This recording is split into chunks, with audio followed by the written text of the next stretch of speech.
Ever tried measuring something that just won't sit still? Yeah. Like, imagine trying to measure a balloon while it's Okay. being blown up. Yeah. Tricky, right?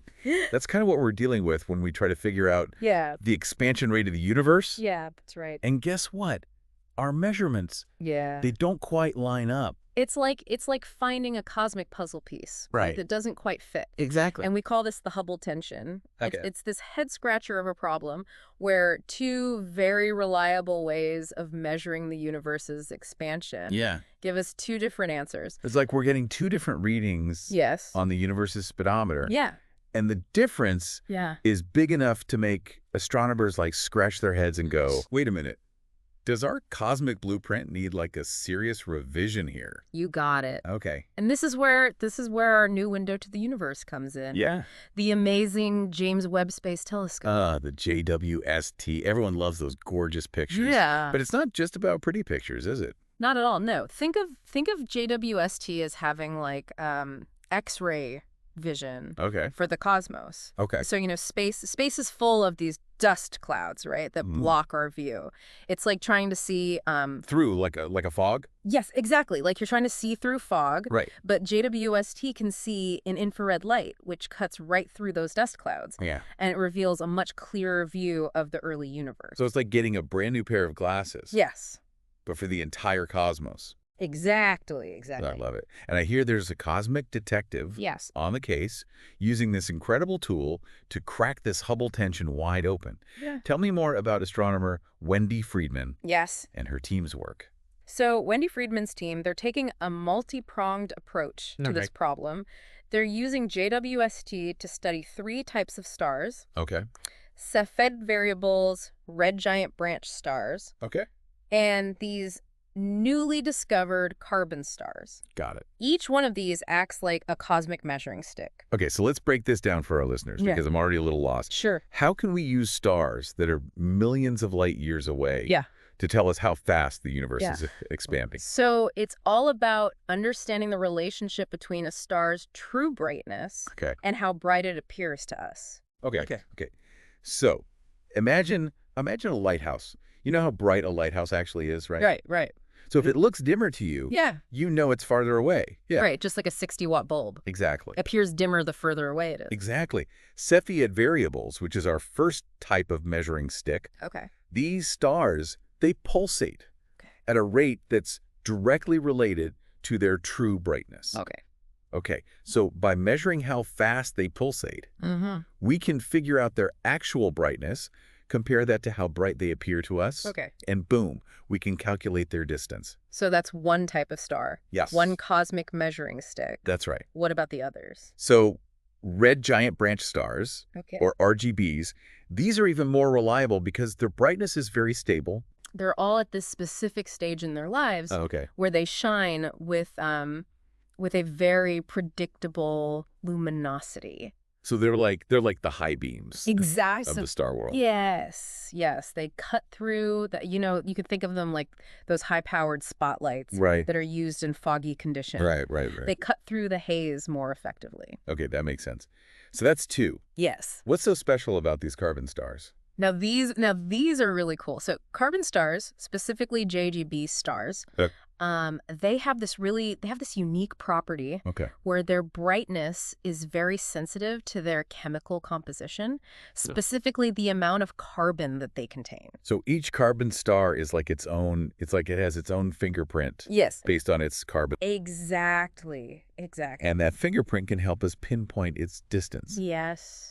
More accurately, that's right. Wow, so it's like having a cosmic toolbox. It is. Full of different instruments. It is. Each providing a unique piece of the puzzle. Yeah. I love it. That's exactly right. So by meticulously comparing Yes. the measurements from all 3 methods, Yes. Freedman's team is hoping to pinpoint exactly where our understanding of the universe's expansion That's right. might be off. Exactly. It's like having multiple witnesses yes. to corroborate a story. Yes. The more lines of evidence you have, the more confident you can be in the conclusion. I completely agree. But this all sounds incredibly complex. It is. It's very detailed work. Yeah, and I have to ask, why does getting this Hubble constant right Why does it even matter in the grand scheme of things? That's the million-dollar question, isn't it? It is. It might seem like a very distant, abstract problem, Right. but you have to understand, understanding the universe's expansion Yeah. is crucial for understanding really fundamental physics Okay. and even our place in the cosmos, you know? It's like, But how does it relate to us? well, it's like trying to understand how a car works, Okay. right? You need to know how fast the engine is running Okay. to figure out how all the other parts, you know? To figure out if it's working properly. Exactly. All the other parts contribute to its performance. Got it. So getting this right could unlock a deeper understanding of Absolutely. how the universe ticks, how it works, how it functions, Yes. and maybe even reveal some secrets about its past, present, and future. Exactly. That's exactly right. Wow. It's like we found this loose thread, Yeah. and by pulling on it, we might unravel a whole Rich tapestry tapestry. of cosmic understanding. Wow, I love that. Yeah. Picking up right where we left off, really nailing down this Hubble constant Okay. could help us understand some of the universe's biggest mysteries, like dark energy. Oh, right. Yeah. That mysterious force that's like pushing everything apart. Exactly. Yeah. So we're really talking about fine-tuning our understanding of how the universe operates on a grand scale. Right. And how that might change over time, right? So we're not just talking about like a static picture. No, not at all. We're talking Yeah, about it's very dynamic. like the evolution Yes, very much. of the universe from the very beginning. That's right. To now. Exactly. It's Yeah. like we've got this blueprint for the universe, right? Yeah. Our current best model, it's called lambda CDM. Lambda CDM. Yeah, I know, it's a mouthful, right? That sounds a little complicated. It's a bit of a mouthful, but Okay. think of it this way. Lambda CDM is like, imagine you're building a skyscraper, right? Okay. You wouldn't want to just rely on a blueprint that had even slight errors in it. Right. It could be catastrophic. Exactly. Lambda CDM is our best attempt to build a complete blueprint of the universe. Wow. But just like with that skyscraper, we need to make sure our measurements are accurate. Right. To make sure that blueprint is sound. Yeah. And that's where these incredibly precise measurements from JWST Exactly. come in. That's right. I love it. So we were talking about those different types of stars that Wendy Freedman's team is studying. Right. Let's dive a little deeper into those. Yeah, absolutely. Especially those Cepheid variables. Yes. You mentioned they're like these cosmic lighthouses. They are. But also that measuring their light can be tricky. It can be, yeah. Even with JWST, which sees through all the Even with JWST, yeah. the space dust and everything. So what makes them so challenging, it all comes down to, you know, those pesky dust clouds that I mentioned earlier. Cosmic fog. That are scattered throughout space. Imagine you're trying to gauge the brightness of a lighthouse, right? Through like a thin fog. Right. So it's going to look dimmer Exactly. than it actually is. Yeah. So you can't get an accurate read on its true brightness. That's right. So how do we deal with that cosmic fog when we're trying to measure the universe? So that's why, you know, Freedman's team, they're not just relying on one type of measurement. Okay. Remember those red giant branch stars? The RGBs? Yeah, the RGBs, yeah. They emit light in longer, redder wavelengths. And those wavelengths aren't as affected by that dust. So they're like the high beams. They're like the high beams. Cutting through that cosmic fog. Exactly. Yeah, love it. Much more effectively. Yeah. So. Okay, that makes sense. Yeah. But what about those carbon stars? Yeah. What makes them such a valuable addition to our cosmic toolkit? So these carbon stars are fascinating. They have this unique property where their brightness is very, very sensitive to their chemical composition. Specifically, the amount of carbon they contain. So each carbon star really is like having its own fingerprint. That's a great way to put it. Yeah. Yes. And that fingerprint can help us pinpoint its distance. Yes, even more accurately. Even more accurately than the other methods. That's exactly right. Wow, okay. Because these stars are relatively old. Okay. And found across a wide variety of galaxies, they act as this fantastic independent check. Right, so we're not just taking one measurement and hoping for the best. That's right. We're checking our work. We're getting a second opinion. Exactly. And a third opinion. We're checking our work multiple times. Yeah, that's exactly right. To make sure that we're getting this right. That's why Freedman's multi-pronged approach is so crucial for tackling this Hubble tension. Right. by meticulously comparing the results from all three of these methods. Okay. Her team can start to tease out those very subtle biases and uncertainties that might be throwing off our measurements. So it's not just about measuring things more accurately. It's not just about precision. No, it's about understanding. Yes. And accounting for any potential biases in our methods. It's about understanding the systematics. Right, which can be a tricky It's a very tricky concept to grasp. Yeah, it is. It is. So let's break that down a little bit for our listeners. What exactly do we mean by precision versus systematics? Okay, so think of it this way. Okay. Imagine you're practicing archery, right? Okay. Precision is about how consistently you can hit the same spot on the target. Okay. Even if it's not the bullseye. Okay. Right. Systematics, on the other hand, Yeah. is about how close your arrows are to the actual bullseye. Got it. Regardless of how spread out they might be. Okay, so you could be really good at hitting like the same spot on the target. Exactly. Every single time. Exactly. That's precision. That's precision. But if your entire target is slightly off center, you're never going to hit the bullseye. You'll never consistently hit the true bullseye. Right, exactly. That's where the systematics come in. That's exactly right. Got it. And so in astronomy, those misaligned targets, those are those hidden biases in our methods or instruments. Right. That we need to identify and correct for. Exactly.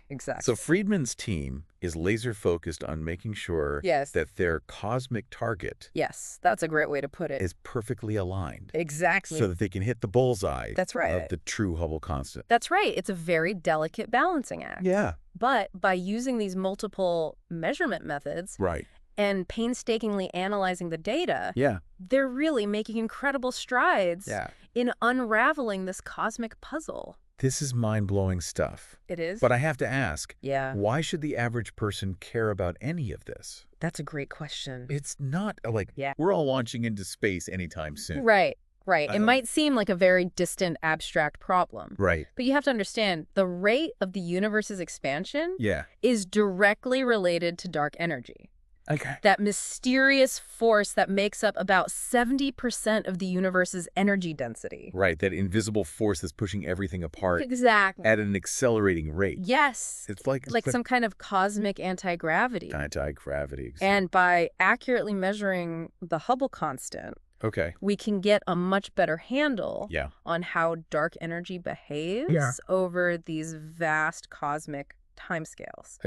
And this has really profound implications for our understanding of gravity, the very nature of space and time, and potentially, just the ultimate fate of the universe itself. So we went from measuring stars to the fate of the universe. I know, it's amazing. Pretty quickly. But that's what's so amazing about cosmology. Right. Is that these seemingly esoteric astronomical measurements are deeply connected to some of the biggest questions in science and philosophy. Like, where did we come from? How is the universe evolving? And what is the nature of reality itself? Wow. These are the questions that keep cosmologists and physicists up at night. Yeah, I can definitely see why. It's like we're peeking behind the curtain of reality. Exactly. Trying to glimpse the very machinery of the cosmos. You said it perfectly. It's an incredibly exciting time for our understanding of the universe. Absolutely. And we're really just getting started. Well, I love it. It really is incredible to think that by studying something as seemingly simple as the light from distant stars, we can unlock secrets about the universe's biggest mysteries. It's amazing, isn't it? It's like we're deciphering a hidden code. It is. It really is. And those stars hold the key. They hold the clues, And just like deciphering a complex code, sometimes we find clues that don't immediately make sense. That's right. Right. That's right. They challenge our assumptions. Yes. And they force us absolutely to rethink what we thought we knew. To rethink everything, You're talking about those surprising findings from JWST that we touched on earlier. Right? Wow. The ones that suggest the universe might be expanding even faster. That the expansion is happening even faster than our current models predict. Than we thought. That's right. So remember that skyscraper blueprint analogy? Yeah. With lambda CDM? I remember, It's like we've carefully measured the base of the skyscraper. Yes. and found that it's slightly wider. Slightly wider. Than the blueprint indicates. Than we expected, yeah. Which is a little unnerving. It's a little unnerving when you're talking about a skyscraper, especially unnerving when you're talking about the entire universe, right? Right, exactly. Yeah. What are some of the possible explanations for this discrepancy? Are we talking about just like tweaking our existing theories? Or good this point? Yeah, that's the big question, isn't it? To entirely new physics. It's really too early to say for sure. Right. But that's what makes it so exciting. Yeah. Right. One possibility is that our understanding of dark energy needs some adjusting. Okay, how so? So what if dark energy isn't constant? What if it changes over time? So it's not just this like steady So it's not just like a set it and forget it kind of thing. Right. It's like a cosmic engine. Exactly. That's gradually increasing its output. Yes, exactly. Like a cosmic accelerator pedal. Oh, I like that. That's been pressed down a bit further than we initially thought. I like that good one. So that's one possibility. Yeah. Another possibility is that there are particles or forces at play in the universe that we haven't even discovered yet. Okay, so we're talking beyond the standard model physics. This is beyond the standard model physics. Like entirely new. This is like uncharted territory. Yeah, uncharted territory. So we're explorers charting new regions on this cosmic map. I love it. Yeah. So amidst all this excitement about potential new physics and these cosmic mysteries that we're trying to unravel, how do those three star measurement techniques that we discussed earlier, how do they all fit into the picture? Those techniques are more important now than ever. Okay. Because they provide this crucial link between our theoretical models and the reality of the cosmos. It's one thing to have a beautiful, elegant theory. Right. But if it doesn't match up with what we actually observe, we need to go back to the drawing board. Right. So we have to make sure that our theories are grounded in reality. In what we can actually see and measure. Exactly. So those stars are like our anchors to reality. I love that. That's a great analogy. Yeah. There are anchors to reality, making sure that our theoretical ships don't drift too far off course. Exactly. Exactly. I love that analogy. The more precise and accurate those measurements become, the better we can refine our theories and distinguish between all these different possibilities. This entire conversation has been like a captivating... It has, hasn't it? Cosmic detective story. It really has. And I feel like we're just getting started. To the good part. I know, I completely agree. Because with JWST coming online.